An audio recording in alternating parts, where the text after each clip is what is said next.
Hello, mayong adlaw na ano pud ko. Niuli na ko from Laguna o wala na ko nilargo sa Recto. Dinhin ako sa dorm. I choose na diri sa magstay for maybe 2 months. Bangod sa kainit sa panahon. Kay sa Recto, grabe cute kainit dito gud makaya. So here, kay naman mi sa lower ground, dili igang, dili pod init. Bugnaw ang mga room o 4 AM to 4 PM open ang aircon sa tanang kwarto. Convenient pod diri kay duol ra ang merkado. Duol ra pod ang mall ug na pod diri mga 7-Eleven sa duol. Dili pod kaayo crowded diri na igawas nimo makalihok-lihok gud ka. Ora pod lagi 8 sa morning, sugod na gyud ang kainit. Lahi raman sa ato sa una na bisag 12 noon isa makaya pa, pero karon 8 pa lang sa buntag. Grabe na cute kainit sa gawas. My routine in the morning is mo to merkado. So this is my outfit, very simple ra gyud.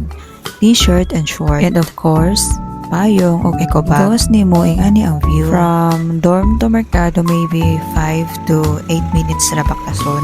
Then while nang baktas ko, naguna-una na gid ko say palito na ako para pang sudan na. Okay, as simple as itlog unya pritong talong. Ang presyo sa itlog is almost same raman pod sa Mindanao. Halong gyud diri is ang mga gulay like kamunggay nga pwede raman ta mga yun ta sa silingan if not sa Mindanao, but here in Luzon palito na gyud nimo. So nakapalit naman ko and paggawas na ako nakita ko nanay Amerikano. So pag nabay na ako no, murag akong height, naragit sa iyang hawak. Grabe gid siya katangkad. I remember po before no, nga kung makita ganitang mga foreigner, atong una-una is Amerikano gina sila tanan. Samot nag mga puti, Amerikano na dayon na. Pero sa tinuod di ay, daghan man day mga nationality. Pagpauli, nagbaktas ra gihapon ko, kay kumusakay ko, ang pamasahe is siguro 50 to 70. Sayang pud baya, so ipalitan na og sudan ang ipamasahe or palit magprutas. Tipid-tipid jud ko diri kay wala man ko'y trabaho. Sa ligra gid kog padala sa akong bana. Tinuod lang, kaulion na gid ko sa Mindanao. For the next video, maybe pwede na ako i-share sa inyo kung anong na ako diri sa Manila. And related kayo siya sa akong health. Ngayon na ako diri. But for now, syempre, ang daily life lang sa nako akong i-share. Kung unsa ka lisod, magpuyo diri if wala kay mga relatives, wala kay mapuy-an, ay kadalihok nimo diri is everything is dapat na akay igawas nga kwarto. Number 1 jud diri nga need nimo isang imong accommodation ug ang food. And that's why ako tipid-tipid gyud. Kay dili jud lim ang trabaho sa akong bana as an OFW. So ang akong gipalit is talong, itlog ug ang mga lamas. Maybe kanina sudan akong ipalit is for 2 days na. Kung magkarni man mi or isda, consumable jud siya for this day only kay wala man ni ref. Ang akong lutuon dahil na sudan is good for 3 kay tulo man mi. Kanisa akong igagawang kauban niya sa iyang work. Separate ko groom kay bago raman ko diri. So separate mi groom sa akong igagaw kay pag anina ko diri na naman ko check kauban katong iyahang ka work.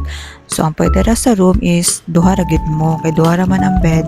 Maong naki-join pod ko sa other room. Pero okay ra kay ako raman pod diri kay ang kauban na ako is tagsaraman mo anhi. Kung naa ka diri sa Manila kinahanglan di jud ka magpaluya-luya. So kay naluto naman ako ang among pamahaw.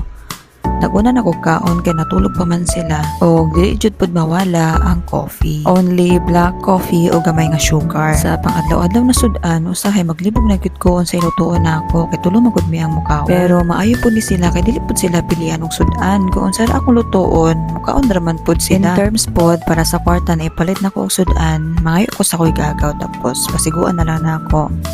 Usahay is good for 2 days na ihatag niya sa kuha. And then, mangutan na po ko na sa iyo sa gusto niya sudanon. So, nakahuna-una mi na magpaksiw og tilapia. Kaya ako gimingo po ko paksiw na tilapia. Lutong bahay ragyod ka na binukid style ang good na mga sudaan. Kaya para feel gyapon nimo ba nga naa ka sa Mindanao. Rato, magkaon sa ko. Salamat sa pagtanaw. Ugma na po ha. God bless.